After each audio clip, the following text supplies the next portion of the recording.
Hello friends. अब इस video में हम लोग हमारा थोड़ा सा आगे का पार्ट देखेंगे रिलेटिंग टू योर लॉ। ठीक है, अब तक हमने बच्चों इस ऑफर में क्या क्या देख के रखा हुआ है। तो हमने कुछ नहीं बच्चों, हमने सबसे पहले देखा था कि आपके ऑफर का डेफिनेशन क्या है या प्रपोजल का डेफिनेशन क्या है, which is given under section 2 subsection a. Okay, हमने क्या देखा था ऑफर या प्रपोजल का definition, when one person signifies to another, क्या सिग्निफाई करता है, हिज विलिंगनेस। ओके, काहे के लिए विलिंगनेस, टू डू और abstain from doing anything. Okay, अच्छा ये क्यों करता है, with a view to obtaining the assent of that other person, such an act और abstinence will be called as your proposal. तो ये हमने सीधी साधी डेफिनेशन देख के रखी थी आपके इस पर्टिकुलर प्रपोजल या ऑफर की।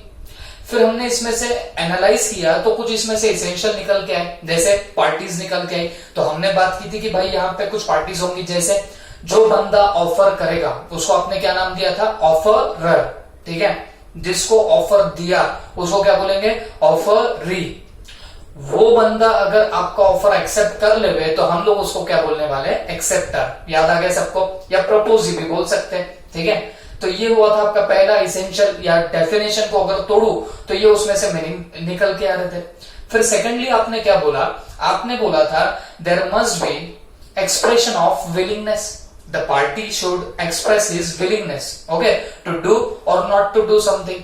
जो भी आपका ऑफरर होगा उसने अपनी विलिंगनेस इंडिकेट करनी चाहिए, एक्सप्रेस करनी चाहिए। काय की विलिंगनेस, टू डू और नॉट टू डू एनीथिंग वाली।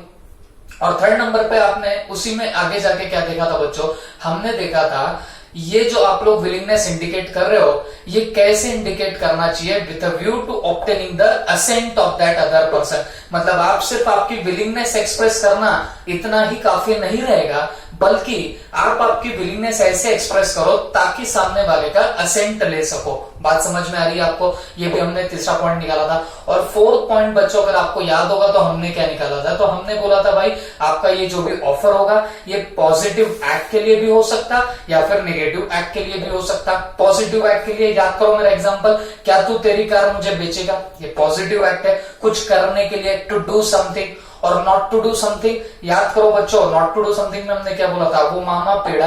बात समझ में आई ना, उसके हमने गुडविल परचेस कर ली तो वो उतने दायरे तक बिजनेस नहीं कर सकता, ये क्या हो गया, नॉट टू डू समथिंग। ठीक है, तो ये इतना पार्ट हमने देख के रखा था रिलेटिंग टू योर ऑफर और प्रपोजल। फिर हम लोग प्रीवियस वीडियो में देख रहे थे क्लासिफिकेशन ऑफ ऑफर, ऑफर के क्या क्या क्लासिफिकेशन हो सकते हैं, ये हमने प्रीवियस वीडियो में देख के रखा था। चलो याद करो एक बार फटाफट। सबसे पहले आपने कौन सा बोला था, जनरल ऑफर। अच्छा, जनरल ऑफर क्या होता है बच्चों, the offer which is made to public at large. जब आप पूरे लार्ज पब्लिक को ऑफर करोगे that will be called as your general offer. और हमने उसके अंदर क्या बोला था, जो भी आपका जनरल ऑफर होगा it can be accepted by any person, anybody who is fulfilling the terms and condition of that particular offer can accept the offer. ठीक है, अच्छा फिर उसमें अगर आपको याद होगा तो हमने बोला था कि भाई 2 केस लॉ वहां पे हो रखे थे। ओके, 2 केस लॉ आपको याद आने चाहिए। सबसे पहला था Carlill versus carbolic smoke balls. याद आ रहा है आपको वो केस क्या था, कुछ नहीं, चलो फटाफट मैं रिकैप करा देता हूं। भाई एक पर्टिकुलर कंपनी थी जिसने इन्फ्लुएंजा एपिडेमिक को क्योर करने के लिए एक मेडिसिन बनाई थी जिसका नाम याद आ रहा होगा आपको, स्मोक बॉल्स। ओके, जो और उन्होंने पेपर में एडवर्टीजमेंट क्या थी, जो ये स्मोक बॉल कंज्यूम करेगा उसको कभी इन्फ्लुएंजा नहीं होगा। कार्लिल नाम की लेडी थी जिसने वो स्मोक बॉल कंज्यूम करे as per their direction only, but फिर भी उसको इन्फ्लुएंजा हुआ तो बंदी ने क्या किया, कॉम्पेंसेशन मांगा, बट उन्होंने कॉम्पेंसेशन देने से मना कर दिया। कोर्ट में जब गए तो कोर्ट ने क्लियर कट बोला कि भाई तुमने जब पेपर एडवर्टीजमेंट की थी तो ये जनरल ऑफर हो गया था और ये ओपन टू ऑल हो गया था, और जो भी आपके डायरेक्शन के हिसाब से, टर्म्स एंड कंडीशन के हिसाब से फुलफिलमेंट कर देवे तो उसने एक्सेप्टेंस किया, ऐसा माना जाएगा। एंड अकॉर्डिंगली उस कंपनी को क्या करना पड़ा, 100 पाउंड्स का जो वो कॉम्पेंसेशन था वो देना पड़ा, किसको, कार्लिल को देना पड़ा था। ओके, अच्छा इसमें और एक आपने सेकंड केस लॉ देखा था, याद करना ही पड़ेगा, कौन सा, ललमन शुक्ला वर्सेस गौरी दत्ता। याद है ना सबको, गौरी दत्ता का नेफ्यू वॉज मिसिंग, एब्सकॉन्ड हो गया, भाग गया, सर्वेंट को भेजा उसको ढूंढने के लिए, और जब सर्वेंट वहां पे गए मीनवाइल उसने क्या कर दिया, पेपर में एडवर्टीजमेंट दे दिया, जो मेरे नेफ्यू को ढूंढ के लाएगा उसको मैं क्या दूंगा, प्राइज दूंगा। ओके, हमारा वो जो ललमन नाम का सर्वेंट था उसने क्या किया, वो बच्चे को ढूंढ के लाके दिया, but he was ignorant of that particular offer. उसको पता ही नहीं था कि ऐसा ऑफर उसके उस पर्टिकुलर मालिक दैट इज गौरी दत्त ने ऐसा ऑफर छेड़ रखा है। ये किसको नहीं पता था, ललमन शुक्ला को नहीं पता था। फिर जब बाद में ललमन शुक्ला को पता चला, ललमन शुक्ला गया कंपेयर या वो प्राइस मांगने, लेकिन क्या गौरी दत्त ने दिया गया, नहीं। अच्छा, केस में गया ललमन शुक्ला, केस में जाके क्या बोला कि भाई मुझे क्या मिलना चाहिए, ये पर्टिकुलर प्राइस मिलना चाहिए। बट क्या डिसाइड किया आपके कोर्ट ने बोला कि भाई तू जो ललमन शुक्ला है, you didn't know about that offer, तेरे को उस ऑफर का नॉलेज था ही नहीं, तो तू उसको एक्सेप्ट कर ही कैसे सकता। At the time of performance अगर तुमको ऑफर के बारे में पता नहीं है तो उसको एक्सेप्टेंस नहीं माना जाएगा। ये उसमें जजमेंट निकल के आई थी। ओके, तो ये जनरल ऑफर में हमने क्या किए थे, 2 केस लॉ देख के रखे थे। फिर सेकेंडली हमने क्लासिफिकेशन ऑफ ऑफर में और क्या देखा था बच्चों, हमने स्पेसिफिक ऑफर देखा था। स्पेसिफिक ऑफर के बारे में हम लोग क्या बात कर रहे थे, जब आप कभी ऑफर किसी स्पेसिफिक पर्सन को दोगे that will be called as your specific offer, और उसको एक्सेप्ट कौन कर सकता है बताना, वही स्पेसिफिक पर्सन उसको एक्सेप्ट कर पाएगा जिसको आपने ये ऑफर देके रखा हुआ था। अच्छा, फिर उसके बाद हमने और कौन सा ऑफर देखा था बच्चों, क्रॉस ऑफर। बोलो, क्रॉस ऑफर में क्या होता है, जब 2 पर्टिकुलर पार्टी एक्सचेंज करते हैं, क्या एक्सचेंज करते बताना, identical offer to each other in ignorance of each others offer. दोनों पार्टी को नहीं पता कि इसने भी वही ऑफर दिया जो इस पार्टी ने उसको दिया, दोनों को अपने अपने ऑफर्स के बारे में कुछ नहीं पता होता, और सेम ऑफर जो है वो दोनों के बीच में क्या होता है, एक्सचेंज हो जाता है। तो ऐसे ऑफर को हम लोग क्या बोलेंगे, क्रॉस ऑफर। बात समझ में आ रही है आपको, this is called as cross offer. और जैसे मैंने आपको बताया, क्रॉस ऑफर से कोई बाइंडिंग कॉन्ट्रैक्ट नहीं बनता, मतलब इन दोनों को ऑफर है। जैसे मैं मेरा घर तुझे बेचना चाहता हूं, क्या तू परचेस करेगा, वो बोलता है क्या तू तेरा घर मुझे सेल करेगा। अब दोनों बात है तो वैसे एक ही, लेकिन क्या इसको एक्सेप्टेंस मान लिया जाएगा क्या, नहीं, ऐसा कोई बाइंडिंग फोर्स यहाँ पे नहीं होता। Still those parties have what option, उनके पास में ऑप्शन होगा कि भाई इसको बनाना है कॉन्ट्रैक्ट की नहीं बनाना है। बात समझ में आ रही है आपको। अच्छा, फिर उसके बाद हमने आगे जाके देखा था बच्चों आपका काउंटर ऑफर, याद है सबको काउंटर ऑफर के बारे में। तो काउंटर ऑफर के बारे में हमने क्या बोला, जब आपने कोई ओरिजिनल ऑफर देके रखा हुआ है, उसके टर्म्स एंड कंडीशन में आपने कुछ खिलवाड़ किया, टर्म्स एंड कंडीशन आपने अगर चेंज कर दी तो वो क्या बन जाएगा बताना, आपका काउंटर ऑफर बनने लग जाएगा। जैसे तू मुझे ये घर सेल करेगा क्या 20 लाख में, तो वो बंदा बोलता नहीं मैं सेल तो करूंगा लेकिन 25 लाख में सेल करूंगा। बात समझ में आ रही है आपको। तो हुआ क्या, जो आपने ओरिजिनल ऑफर्स के टर्म्स एंड कंडीशन रखे थे वो आपने क्या कर दिए, वहां से चेंज कर दिए। This will be called as your counter offer. एक आप ही में से एक स्टूडेंट है सागर मुड़े, उसने एक अच्छा सा सवाल मेरे सामने रख दिया। वो बोलता है सर ये जो आपने काउंटर एग्जाम्पल का या काउंटर ऑफर का जो एग्जाम्पल दिया, तो उसमें आपको नहीं लगता कि ये स्पेसिफिक ऑफर भी हो गया था। अब जैसे मैंने आपको बताया था ए और बी था, ए ने क्या किया, बी को ऑफर दिया कि क्या तू मेरी बिल्डिंग परचेस करेगा 25 लाख में, तो बी ने बोला नहीं मैं 20 लाख में परचेस करूंगा। ओके, तो ओरिजिनल टर्म्स को उसने क्या कर दिया बताना, मॉडिफाई कर दिया, तो ये क्या बन गया, काउंटर ऑफर बन गया। ये मैंने आपको बताया था। बट वो सागर पूछ रहा था कि सर ये तो लेकिन एक आपने स्पेसिफिक पर्सन को भी क्या किया है, ऑफर दिया है, तो ये तो स्पेसिफिक ऑफर भी होना चाहिए। तो definitely he was asking very correctly, वो एकदम करेक्ट पूछ रहा था बच्चों। तो मैं अगर आपको बताऊं तो मेनली ब्रॉडली आपकी 2 ही कैटेगरीज होती है। मेनली देखा जाए तो ऑफर की 2 ही कैटेगरीज होनी चाहिए, एक होता है स्पेशल, दूसरा होता है आपका जनरल ऑफर। ऐसा बोलूं तो गलत नहीं रहेगा कि काउंटर और क्रॉस ऑफर इसी के सब टाइप है। ओके, अब देखो इसके पहले भी मैंने आपको क्लासिफिकेशन बताया था, जैसे टाइप्स ऑफ कॉन्ट्रैक्ट बता रहा था, तो मैंने आपको बहुत बार बता दिया। जैसे मान लीजिए वॉइड कॉन्ट्रैक्ट, वॉइड देखो इलीगल कॉन्ट्रैक्ट जो भी होता है वो अपने आप में वॉइड तो होता ही है, ये मैंने आपको तब भी बताया था। ओके, वैसे ही यहां पे भी वही चीज होती है बच्चों ये, लेकिन क्रॉस ऑफर जो होगा, काउंटर ऑफर जो होगा, that can be your general और योर व्हाट स्पेसिफिक ऑफर। हो सकता है कि वो भी निकल जाए, ठीक है। हाँ, but exam point of view अगर आपको बोलूं, एग्जाम में कभी आवे तो आप लोगों को तो भाई जब बोला जाए कि भाई चलो टाइप्स ऑफ ऑफर लिखो, तो आप तो वो सारे के सारे ऑफर यहाँ पे क्या कर दोगे, टेस्ट कर दोगे। बात समझ में आ रही है आपको। अच्छा, अच्छा, फिर उसके बाद में हमने आगे जाके लास्ट 5th नंबर का पॉइंट देखा था टाइप्स ऑफ ऑफर में, वो कौन सा था बताना, स्टैंडिंग ऑफर। याद आ रहा है सबको? स्टैंडिंग ऑफर के बारे में हम लोग क्या बोल रहे थे बच्चों? हम लोगों ने बोला था कि अगर कोई पर्टिकुलर ऑफर एक पर्टिकुलर टाइम पीरियड तक ओपन होगा, okay, for its acceptance it is called as standing offer. जैसे मैंने आपको बोला, गवर्नमेंट को मान लीजिए रोड्स बनाने का किसी को कॉन्ट्रैक्ट देना है, तो गवर्नमेंट ने बोला कि भाई 30th मई तक कोटेशन दो, जिसकी भी कोटेशन लोवेस्ट होंगी उसको हम लोग क्या करेंगे, ये कॉन्ट्रैक्ट दे देंगे। ओके, तो बोलने का मतलब क्या हुआ, ये भी जो पर्टिकुलर आपका ऑफर था गवर्नमेंट की तरफ से, it is remain open for a particular period of time, एक पीरियड ऑफ टाइम तक ही ये ओपन है, और जैसे वो टाइम इलैप्स हुआ उसके बाद में आप पकड़ के चलना, वो पर्टिकुलर ऑफर भी क्या हो जाएगा बच्चों, खत्म हो जाएगा। ओके, तो this was nothing but your standing offer.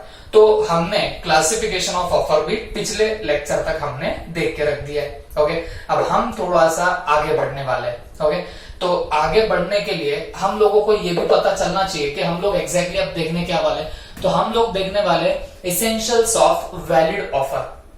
आप बोलेंगे सर अभी तो हमने जब वो ऑफर का डेफिनेशन देखा था, प्रपोजल का डेफिनेशन देखा था, वहां कुछ इसेंशियल्स देखे थे, बट एक बात बता दूं, वो इसेंशियल्स आपने सिर्फ प्रपोजल के लिए देखे थे, या मैं बोलूंगा ऑफर के लिए देखे थे। अब यहां पे क्या बात चल रही है आपकी, यहां पे बात चल रही है वैलिड ऑफर की।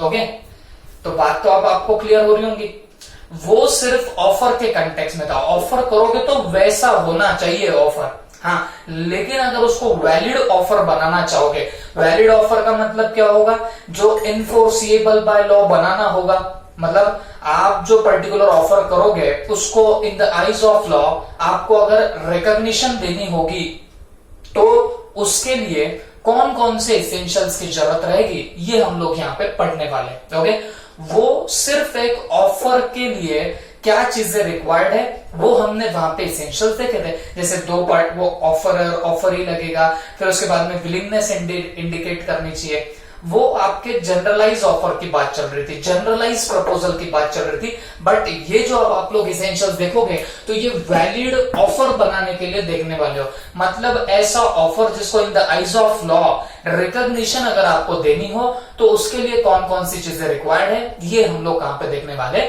इस पर्टिकुलर टॉपिक में हम लोग अब सीखने वाले। बात क्लियर हो गई सबको? ओके, अब एक बात बता दूं, इसमें कुछ आपके जाने पहचाने दोस्त आपको दिखेंगे, जो आपने लॉ में essential elements to valid contract में कुछ पर्टिकुलर आपने पॉइंट्स देखे थे, वो पॉइंट्स यहाँ पे रिपीट होते हुए आपको नजर आएंगे। ओके, तो चलो हम लोग देखना स्टार्ट करते हैं। तो सबसे पहले क्या, इसेंशियल्स ऑफ वैलिड ऑफर। तो पहला पॉइंट क्या है, अगर किसी ऑफर को वैलिड ऑफर बनाना होगा तो सबसे पहली बात वहां पे क्या होना चाहिए, intention to create legal relationship या ऑब्लिगेशन भी आप लोग बोल सकते हो। Okay, intention to create what, legal relationship obligation. मतलब क्या हुआ, अगर आपको कोई पर्टिकुलर ऑफर को वैलिड ऑफर बनाना है, in the eyes of law उसको रिकॉग्निशन करा के देनी है, तो उसके लिए क्या जरूरी है बच्चों, उसके लिए जरूरी है इंटेंशन। काहे का intention, to create legal relationship या लीगल ऑब्लिगेशन क्रिएट करने का आपका इंटेंशन रहा, तो जाके उस ऑफर को वैलिड ऑफर बोला जाएगा। बात समझ में आ रही है आपको? Okay, in the eyes of law को वैलिड बनाने के लिए क्या चाहिए, intention to create legal relationship. ठीक है सर, एक एग्जांपल दे दो, ज्यादा समझ में आएगा। चलो बात सुनो, एक नहीं हम लोग दो एग्जांपल देखेंगे, दो एग्जांपल आपको भी समझ में आएगा, अपने आप में कॉन्ट्राडिक्टरी रहेंगे तो आपको भी समझ में आ जाएगा कि वहां पे डिफरेंस कहां पे क्रिएट होता है। अब प्लीज मेरी बात ध्यान से सुनना। देखो बच्चों, आप लोगों के पास में लेट्स से एक पुराना लैंड था और मुझे लैंड परचेस करने की जरूरत है, या मेरे पास में एक्स्ट्रा पैसा है, तो मैं सोच रहा हूं कि भाई लैंड परचेस कर लूं, और आई नो दैट कि आप लोग के पास में क्या बताना, एक पर्टिकुलर लैंड पड़ा हुआ है। तो मैंने क्या किया, मैंने आप में से किसी एक को कॉल कर दिया, मैंने बोला यार देख बेटा, मेरे को एक लैंड परचेस करनी है और मैंने सुना है कि तेरे पास में भी एक लैंड है, क्या तू तेरा लैंड मेरे को सेल करेगा? तो आपने क्या बोला, सर ठीक है इतना इतना भाव लगा दिया, नॉर्मली जितना वैल्यू होगा उससे ज्यादा का भाव आपने मेरे को चिपका दिया। ओके, तो अब मैंने भी क्या किया, मैंने कोई दिक्कत नहीं बोल के वो लैंड भी परचेस कर लिया। अब एक बात मेरे को बताना, देखो मैंने यहाँ पे ऑफर किया था, बात समझो ना, मैंने आपको ऑफर किया था क्या कि क्या तुम तुम्हारा लैंड मुझे सेल करोगे। आप बोलेंगे सर ऑफर कैसे हुआ एक बार समझाओ, तो चलो बिठाओ डेफिनेशन में, आप लोगों को डेफिनेशन बहुत अच्छे से पता है ऑफर या प्रपोजल की, आप तो बिठाने की कोशिश करो। देखो when one person signifies to another, मतलब मैं आपको सिग्निफाई कर रहा था। ओके, क्या विलिंगनेस, हिज विलिंगनेस, मेरी विलिंगनेस सिग्निफाई कर रहा था। ओके, अच्छा काहे के लिए, टू डू समथिंग। अब यहाँ नॉट टू डू की तो बात नहीं आई, मैंने आपको जो विलिंगनेस इंडिकेट करी वो टू डू समथिंग था। वो क्या टू डू समथिंग था, आप आपका लैंड बेचो, ये बेचने के लिए मैंने आपको क्या किया था, विलिंगनेस मेरी इंडिकेट की थी। अच्छा क्यों इंडिकेट किया था, with a view to obtaining the assent of that other person, आपका असेंट लेने के लिए मैंने आपको बोला था कि क्या तुम तुम्हारा लैंड मुझे सेल करोगे। क्लियर हो गया, तो this is nothing but the offer, ये क्या बन गया, अपना प्रपोजल बन गया। क्लियर हो गया सबको। ओके, अब प्रपोजल तो हुआ, अब सवाल है क्या ये वैलिड प्रपोजल रहेगा। जवाब है जी हाँ, क्योंकि यहां पे मेरा इंटेंशन है टू क्रिएट लीगल ऑब्लिगेशन। ये कॉन्ट्रैक्ट आपको लगता है सोशल कॉन्ट्रैक्ट है, जी नहीं, ये सोशल कॉन्ट्रैक्ट नहीं है, सोशल एग्रीमेंट भी नहीं बनेगा, ये प्योर हमारा यहाँ पे इंटेंशन था टू क्रिएट लीगल ऑब्लिगेशन। मैं तुमसे परचेस कर रहा हूं by way of paying you money, मैं मनी पे करके आपसे क्या कर रहा हूं बताना, वो पर्टिकुलर लैंड परचेस करने की बात कर रहा हूं। तो इतना तो समझ में आ गया होगा आपको कि यहां पे मेरा इंटेंशन है टू क्रिएट लीगल ऑब्लिगेशन। ये कोई मेरा सोशल या डोमेस्टिक यहाँ पे एग्रीमेंट की बात नहीं चल रही है, मेरा इंटेंशन है to create what, legal obligation. तो ये जो ऑफर था, इस ऑफर को मैं बोलूंगा वैलिड ऑफर, ये मेरा क्या बनने वाला है, वैलिड ऑफर बनेगा। बट इसके अपोजिट कौन सा ऑफर वैलिड ऑफर नहीं बनेगा, तो याद रखना सोशल इन्विटेशन जो भी होते हैं, ओके, जो भी आपके क्या रहेंगे बताना, सोशल इन्विटेशन जो रहेंगे वो कभी भी आपका वैलिड ऑफर नहीं बना सकते। ये कभी भी आपका क्या नहीं बना सकते बताना, वैलिड ऑफर नहीं बना सकते। ओके, जैसे एग्जाम्पल भी वही हम लोग घी से पिटे देखते हैं, ओके, जो आपने पहले भी पढ़ रखे हुए। लेट्स से आप में से किसी ने क्या किया, आप में से किसी ने मेरे को एक ऑफर दे दिया कि सर चलो मैं आपको क्या करता हूं, मैं लेट्स से कोई तो 5 स्टार होटल है, रामा इंटरनेशनल है नजदीक पास में, तो उसमें मैं आपको खाना खिलाता हूं। या आप में से किसी ने मुझे क्या किया, ऑफर किया, और आपने जैसे खाना बोला तो बेटा मैं मना कैसे कर सकता हूं, आपने इतने प्यार से मेरे को वहां पे ऑफर दिया है खाना खाने के लिए, मैं तो मना नहीं करूंगा। तो मैंने भी क्या कर दिया, मैंने हाँ बोल दिया।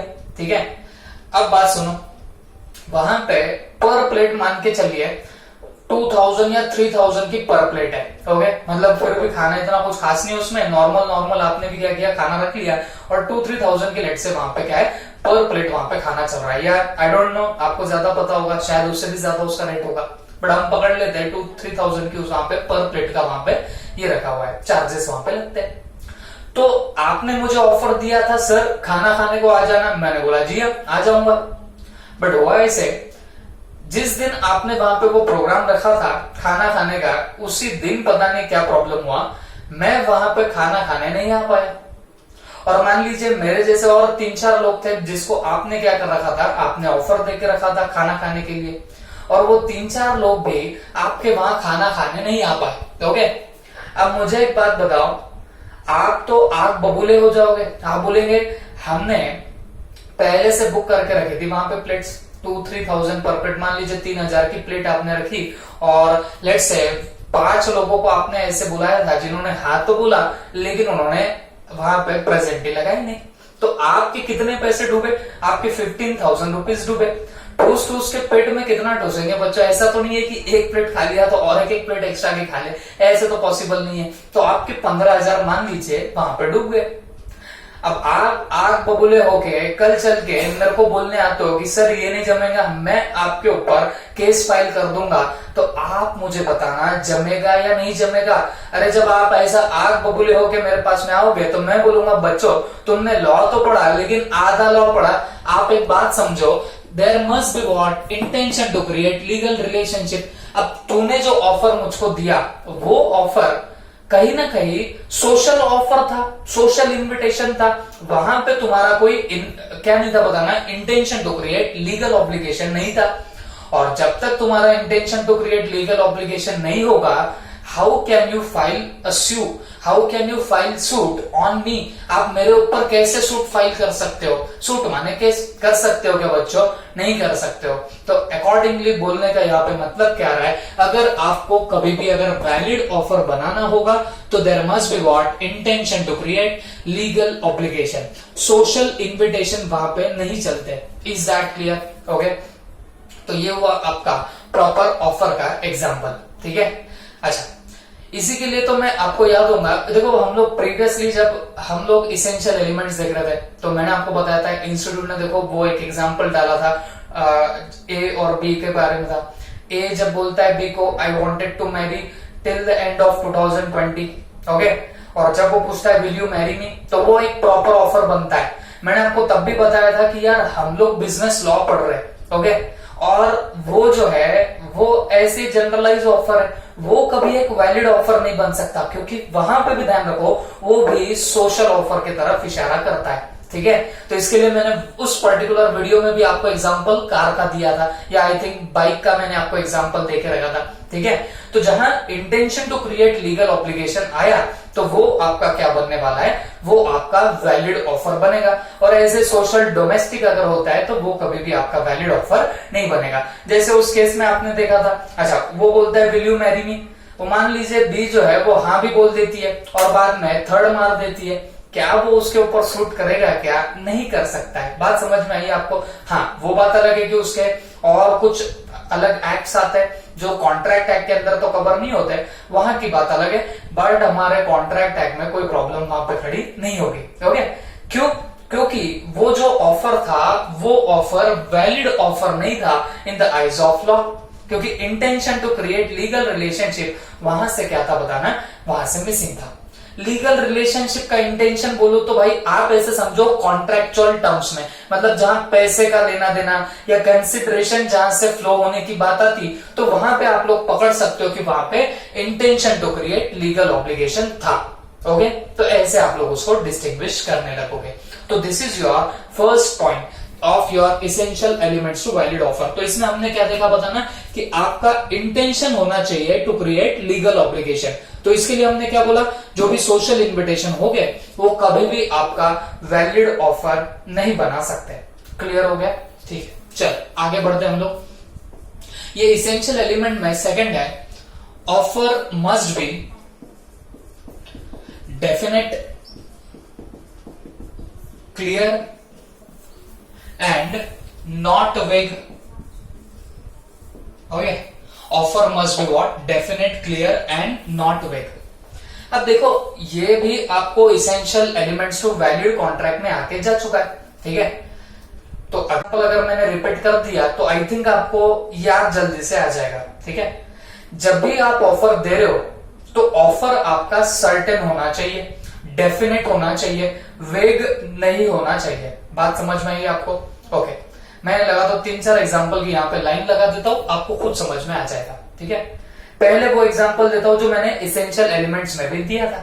चलो ध्यान से सुनो। मान लीजिए एक तेल वाला है, ऑयल वाला बंदा है जो various kinds of oil sale करता है। आप वहां पे चले गए, आप वहां जाके बोलते हो मेरे को 10 टन्स ऑफ ऑयल दे दो। क्या? 10 टन्स ऑफ ऑयल दे दो। अब मुझे एक बात बताओ, उसके पास में मान लीजिए 6-7 वैरायटीज के ऑयल्स है, ओके, और आप वहां पे जाके सिर्फ बोलते हो मेरे को 10 टन्स ऑफ ऑयल दे दो, तो उसको क्या खाक समझ में आएगा कि आपको कौन से टाइप का ऑयल चाहिए? नहीं समझ में आएगा। तो आपने जो ऑफर दिया ये आप उसको वैसा पूछ रहे हो कि भाई तू सेल करेगा क्या? ओके, तो ये जो आपका पर्टिकुलर ऑफर हो रहा है, तो मुझे एक बात बताओ, क्या ये डेफिनेट है, क्या ये सर्टेन है, क्या ये क्लियर है? तो जवाब आपको खुद को पता है, ये तो क्लियर नहीं है। तो ये क्लियर नहीं है तो ये कभी भी एक वैलिड ऑफर नहीं माना जाएगा, ये वैलिड ऑफर नहीं माना जाएगा। अब सोच के देखो ना बच्चों, अगर समझ लीजिए आपके दिल में था कि आपको कोकोनट ऑयल चाहिए, सोच के देखो आपको कौन सा ऑयल चाहिए था, कोकोनट ऑयल चाहिए था। आपने वहां जाके सिर्फ बोल दिया कि भाई मेरे को 10 टन ऑफ ऑयल दे दे। उस बंदे ने क्या किया, आपने कोई सर्टेनिटी से वहां पे कोई लाइंस वगैरह नहीं बोली, तो उस बंदे ने जबरदस्त काम किया। उसने क्या किया, मान लीजिए 5 वैरायटीज के थे, तो उसने एक काम किया, 2 टन एक ऑयल की वैरायटी, फिर 2 टन एक ऑयल की वैरायटी, सब क्या कर दिया, मिक्स कर दिया और आपके सामने दे दिया। और फिर जाके आप लोग बोलने लगे नहीं नहीं भाई मेरे को ऐसा कुछ परचेस नहीं करना है। ओके, चलेगा नहीं चलेगा, नहीं चलेगा, क्योंकि आपका जो ऑफर था वो आपका ऑफर ही डेफिनेट नहीं था, वो वेग था। तो वैसा चलेगा क्या? कभी भी नहीं चलेगा। तो for making a valid offer, कभी भी आपको अगर एक वैलिड ऑफर बनाना होगा तो आपको डेफिनेट रहना पड़ेगा, क्लियर रहना पड़ेगा और वेग नहीं रहना पड़ेगा। इस चीज का आपको प्रॉपर ख्याल रखना पड़ेगा। अच्छा, दूसरा एग्जांपल, आप लोग लेट्स से बजाज के शोरूम में चले जाते हो, ठीक है? तो बजाज के शोरूम में चले जाते हो और आपको परचेस करनी है लेट्स से एक गाड़ी। देखो मैं अभी बोल रहा हूं, आपको दिल में तो है, मान लीजिए एक बाइक परचेस करनी है, ये आपके दिल में है, लेकिन आप वहां जाके बोलते हो किसको, उस शॉपकीपर को, कि भाई मेरे को क्या चाहिए, मेरे को एक गाड़ी चाहिए। अब वहां पे आपको पता है कितने सारे तो मॉडल्स होते हैं, ओके, मोपेड्स होंगी, फिर बाद में बाइक्स होंगी, बाइक्स में भी अलग अलग होती है। आप सिर्फ जाके वहां पे बोल देते हो मेरे को बाइक चाहिए, तो आपको नहीं लगता कि ये जो आपका टर्म हुआ या सेंटेंस हुआ ये वेग हो गया, ये क्लियर नहीं हुआ? तो जब तक ये क्लियर नहीं होगा तब तक ये वैलिड ऑफर नहीं बनाएगा। It will never become what, valid offer. तो वैलिड ऑफर बनाना है तो आपको ऑफर को कैसे रखना जरूरी है, डेफिनेट, क्लियर एंड नॉट वेग। ये रहा तो जाके आपका ऑफर कैसे बनने वाला है, तो वैलिड ऑफर बनने वाला है। क्लियर हो गया सबको? ओके, तो चलो फटाफट मुझे एक बात बताओ, 2 इसेंशियल एलिमेंट्स अभी तक आपने यहाँ पे देख के रखे हुए, काहे के देख के रखे बताना, एक ऑफर को वैलिड ऑफर बनाने के लिए सबसे पहला इसेंशियल एलिमेंट फटाफट बोलना ही पड़ेगा, कौन सा था बताना। हमने बोला था कि जो ऑफर होगा उसका इंटेंशन चाहिए to create legal obligation. Social invitation रहा तो वो कभी भी क्या नहीं बना सकता, एक प्रॉपर ऑफर नहीं बना सकता, ये हमने देखा था। फिर सेकेंडली हमने क्या बोला, offer must be definite, clear and not वेग, ये कभी भी वेग वगैरह नहीं होना चाहिए, ये भी हमने यहाँ पे देखा था। ओके, चल अब थोड़ा सा और आगे चले जाते हैं। Third number, offer must be communicated, offer must be communicated to the offeree. Okay, offer must be what, communicated to the offeree. अब ये क्या है, ये आपको ऑलरेडी पता है, सिर्फ मेरे को पिंच करने की देरी, जैसे मैंने आपको टच किया वैसे आपको समझ में आ जाएगा कि हाँ सर ये तो बराबर है। Okay, offer must be communicated to the offeree. देखो भाई, आपको कुछ बातें तो अब पता होनी चाहिए। ये टर्म ऑफरी क्या होता है, इसका मतलब दिल से पूछो, आपके आना तो चाहिए। ऑफरी का मतलब था जिसको ऑफर दिया उस बंदे को अपन क्या बोलते हैं, ऑफरी, और जिसने ऑफर दिया उसको क्या बोलेंगे, ऑफरर। क्लियर हो गया? तो बोलने का मतलब यहाँ पे क्या हो रहा है, जो भी ऑफर दे रहे हो it must be communicated to the offeree, मतलब जो भी ऑफर दोगे वो कम्युनिकेट करना पड़ेगा। किसको कम्युनिकेट करना पड़ेगा, ऑफरी को, मतलब जिसको ऑफर दे रहे हो उसको कम्युनिकेट तो करना पड़ेगा। मुझे एक बात बताओ, आप जब भी कोई ऑफर देते हो तो सोच के देखो ना, कॉमन सेंस है, 2 मिनट के लिए भूल जाओ, आप कोई सीए फाउंडेशन का लॉ सब्जेक्ट पढ़ रहे हो, इंडियन कॉन्ट्रैक्ट एक्ट पढ़ रहे हो, 2 मिनट के लिए भूल जाओ। और मुझे एक बात बताओ, आपको किसी को भी ऑफर देना है और किसी भी चीज का ऑफर देना है, तो आपको नहीं लगता कि आपको उस बंदे को या बंदी को क्या करना पड़ेगा, कम्युनिकेट करना पड़ेगा। जब तक आप कम्युनिकेट नहीं करोगे उसको कैसे समझेगा कि आप कोई ऑफर देना चाह रहे हो। बात समझ में आ रही है आपको? अब जैसे मान लीजिए आपके पास में कार पड़ी हुई है, ओके, मैं परचेस तो करना चाह रहा हूं, मैं सिर्फ दूर से देखता जाता हूं उस कार को कि यार कार अच्छी है, कार अच्छी है, कार अच्छी है। लेकिन जब तक आपको कम्युनिकेट नहीं करूंगा कि मैं ये कार परचेस करना चाहता हूं, will you sell your car to me, मैं जब तक ये आपको नहीं बताऊंगा, कम्युनिकेट नहीं करूंगा, तो मुझे एक बात बताओ, आप उसका एक्सेप्टेंस करोगे तो करोगे कैसे? क्लियर हो गया आपको? तो इससे एक प्रिंसिपल बनता है। क्या प्रिंसिपल बनता है? कि जब भी आपका ऑफर होगा तो it must be communicated to the offeree. अगर ऑफर आपका कम्युनिकेट नहीं हो पाया, किसको कम्युनिकेट नहीं हो पाया? ऑफरी को कम्युनिकेट नहीं हो पाया, तो जान के लेना बच्चों, उसका एक्सेप्टेंस वैलिड नहीं माना जाएगा। I am repeating once again, please ध्यान से सुनना। आपने अगर ऑफर कम्युनिकेट किया, किसको कम्युनिकेट किया? ऑफरी को कम्युनिकेट किया, और फिर उस ऑफरी ने उसको एक्सेप्ट किया, तो उसको वैलिड एक्सेप्टेंस माना जाएगा। लेकिन आपने जो ऑफर दिया और ऑफरी को वो पर्टिकुलर ऑफर कम्युनिकेट हुआ ही नहीं था, तो याद रखना बच्चों, उसका एक्सेप्टेंस कभी हो नहीं सकता। और अगर ऑफरी इन इग्नोरेंस में भी ऑफर का एक्सेप्टेंस कर ले, तो उसको भी वैलिड एक्सेप्टेंस नहीं माना जाएगा। अब आप बोलेंगे सर, अब सब सारे जितने भी तारे होंगे, तारे जमीन पे आ गए, अब कुछ नहीं समझा। तो अब छोटे से मैं शब्दों में आपको बोलने की कोशिश करता हूं, आप भी आराम से सुन लेना, प्लीज ध्यान से सुनना। देखो बच्चों, जब हम किसी को ऑफर करते हैं तो वो उसको कम्युनिकेट होना चाहिए, ये आपको खुद को समझता होगा, क्योंकि जब तक हम उसको कम्युनिकेट नहीं करेंगे तब तक ये ऑफर ही अपना एक्सेप्टेंस कहां से देगा? ओके, तो इट मस्ट बी कम्युनिकेटेड। ये बेसिक सा मुद्दा है, ये आपको समझ में आ गया होगा। लेकिन कभी कभी सिनारियो ऐसा भी हो सकता है कि आपने ऑफर तो दिया, बट ऑफरी को वो ऑफर पता ही नहीं था और उसने एक्सेप्टेंस दे दिया। एक्सेप्टेंस तो दिया, but in ignorance of that particular offer. तो याद रखना, ऐसे ऑफर का एक्सेप्टेंस वैलिड नहीं माना जाएगा। अब एक नाम बता दूं तो आई होप आपको एकदम फटक से ध्यान में आएगा। अरे बच्चों याद करो, ललमन शुक्ला का केस याद आ रहा है आपको? ललमन शुक्ला वर्सेस गौरी दत्त, वहां पे क्या हुआ था? वहां पे यही तो प्रॉब्लम हुई थी बच्चों, ये फैक्टर वहां पे मिसिंग था। इसी की वजह से तो कोर्ट ने क्या किया था, गौरी दत्त के फेवर में केस दे दिया था। याद आ रहा है आपको वो पर्टिकुलर केस लॉ?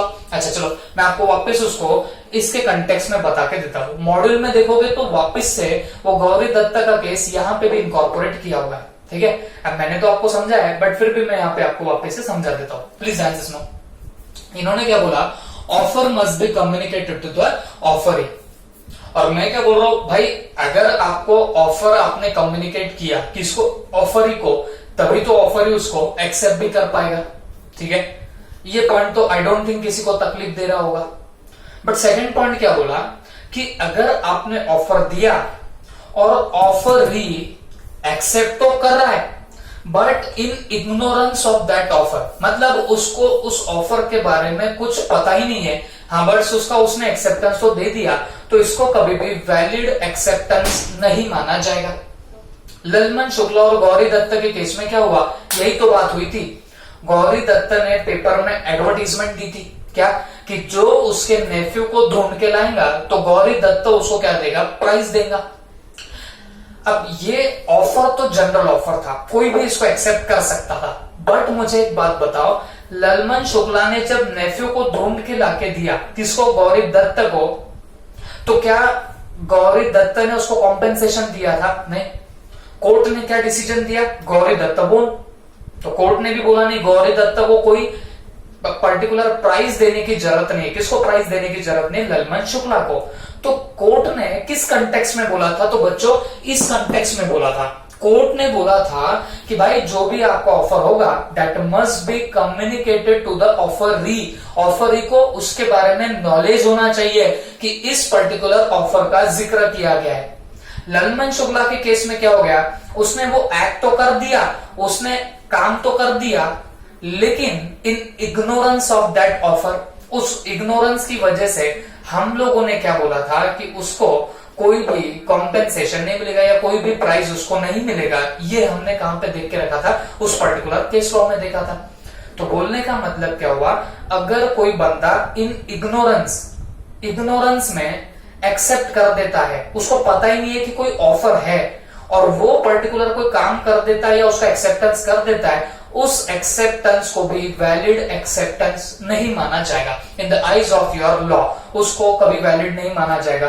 तो इसके लिए बोल रहा हूं बच्चों कि आपका offer should be what, communicated to the offeree. और ये पॉइंट तो आप लिख के लो, ये वापस आपको एक्सेप्टेंस में भी मिलेगा, ये पॉइंट तो आपको और कहां देखने को मिलेगा, एक्सेप्टेंस में। क्योंकि मैंने आपको तब भी बताया था बच्चों, वो ललमन शुक्ला और गौरी दत्त का केस है, वो मोर और लेस एक्सेप्टेंस में जाके भिड़ता है, एक्सेप्टेंस का उसमें ज्यादा पार्ट आता है। बट नो डाउट ये कंडीशन भी यहाँ पे आपको समझ में आ चुकी होगी, आई होप सो।